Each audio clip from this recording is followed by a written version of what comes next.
You spoke about joy. The first thing you said was, what does joy mean? And if it weren't for my Lord and Savior, I wouldn't get up every day. And I feel an incredible relentlessness to follow what comes from the inside of me out. If I'm supposed to teach, I just teach. And here's the disclaimer, I've never wanted to teach. I wrote it in one of my books and said, being a teacher, my teacher said, this is the crap end of the deal. You know, if you're doing this, it's because you couldn't get a job. So teaching wasn't something that I ever wanted to do. However, if God says teach, I teach. If he says help, I help. If he says give, I give. And so in that sense, each day that I get up, there's a different direction, a different move, a different path, a different vision, a different thought, a different voice that I hear say, this is what we're going to do today, or this is the direction I want you to go in.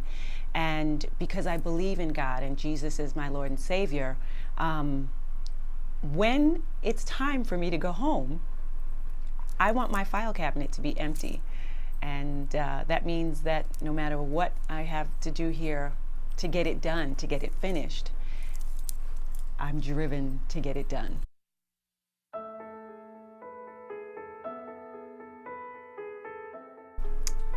Well, because we have so much social media, because we have so much media, the first thing I would say is within themselves to see what it is that they want to do. I grew up with fame, Debbie Allen. So there was a lot of training that went on, and we should all study and we should all train. So if you're in the inner city, there's got to be a dance class or a class.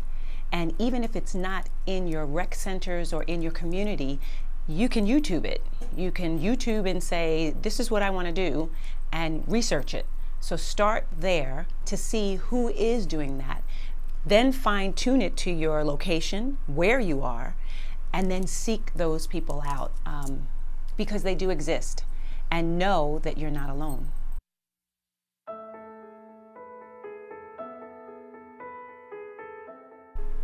Remember I said that there's a relentless drive that's in me? That doesn't allow me to look to what's going on the outside. I truly do have to fulfill what it is in me that's pushing to get out. My mother said to me that if I was on the road that was full of people, that I was going the wrong way. So I take it back to my spirituality. I take it back to the word, where narrow is the path that's going to lead you to where you're trying to get to, what is your destiny for your life. And then it does get challenging when you have friends and family members that are doing that. And it looks like it's fun, and it looks like it's just the best. And because you're on a different path, you look over there and you're like, oh. So I did. Growing up, I burnt that candle on both ends a lot. But then you meet your day of reckoning. You come to the fork in the road, and that fork in the road says, it's now time to make your choice. Are you going to do that? And then you have to weigh the checks and balances of if that's going to get you where you're trying to reach, or are you going to follow what you know is just punching and kicking to get out of you, and follow that and know that that truly is going to be what takes you to your eternity, to what you were created for, your uniqueness.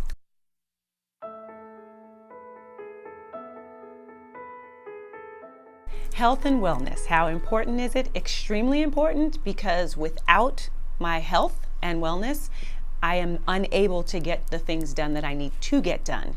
I will say that I am blessed and fortunate to have not had struggles growing up with my health.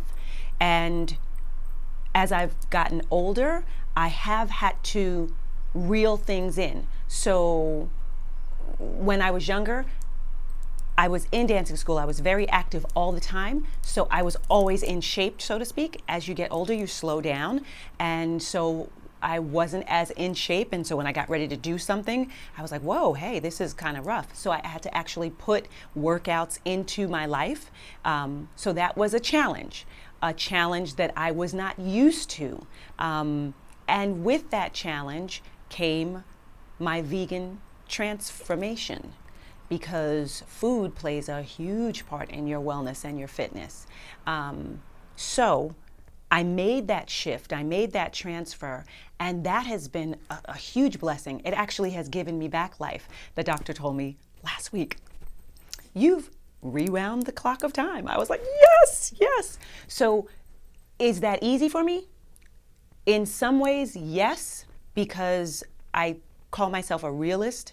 If it takes this and this and this to do or get the result of that, then that's what I do.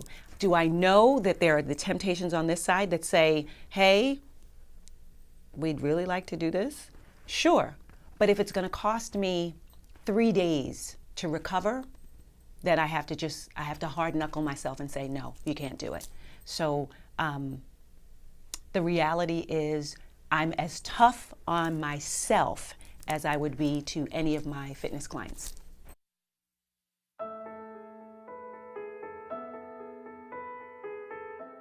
You know, our kids today, they kind of have their own way. So it's been interesting. It's been interesting to hear from my son some of the things that I'm sure he never thought he would say that came from me. So you don't say, I told you so. You just use the wisdom of silence.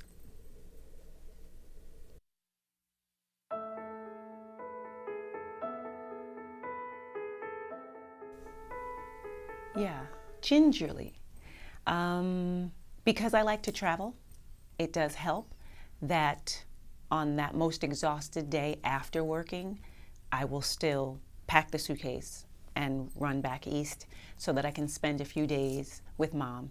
And that means we're gonna do Bejeweled, and we're gonna sing songs, and we're gonna dance, and my brother's gonna hate me because I'm getting her up out of her chair, but it's okay. And then I'll come back home and sit and listen to Marcus, my son, and then I'll go back to work. So God makes a way.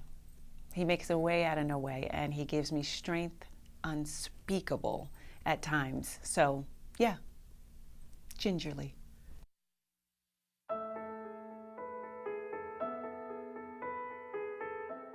Okay, I do have a daily regimen. In the morning before I get out of bed, so upon waking, opening my eyes, I have my prayer and meditation time. I do that first. Then I roll off the side of the bed and do 50 push-ups on my knees. Then I go to do my constitution, and I come back and do my sit-ups or crunches, as you would call them. I'm a Pilates instructor, so I do hundreds.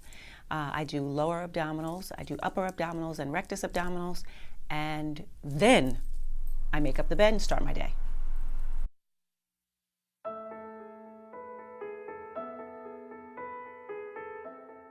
Breathe. Most people don't breathe correctly. You're breathing just enough for your body to drag itself around all day, which is why you feel tired and lethargic, and why at night you crash. You really need to get oxygen to the muscles, and so breathing is where we'd start.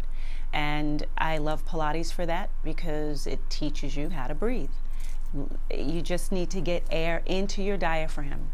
Just think of, watch a dog breathe, watch animals breathe. They fill up their diaphragm, their stomach. I call it belly breathing when I work with my clients. Just that alone will start to give you that lightheaded feeling, and that's the clue and the key for you to know, oh, I haven't been getting oxygen to my muscles. So breathe. Once you then take that into account, then add that into any workout that you do.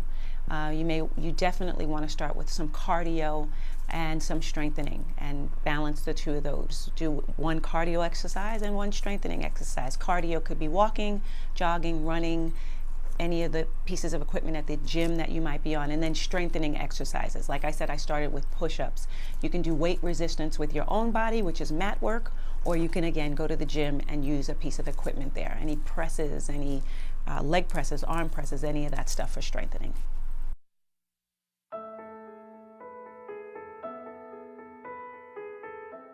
The foundation of your life, if you have chosen God to be your Savior, is where you want to structure and take your visions, your revelations, and your direction. If you have not chosen God, Jesus Christ, as your Lord and Savior, whatever it is that you do believe in, that is going to be the foundation of your life to get you where you want to go. Without a belief, a true belief that you can achieve something, you will not get there.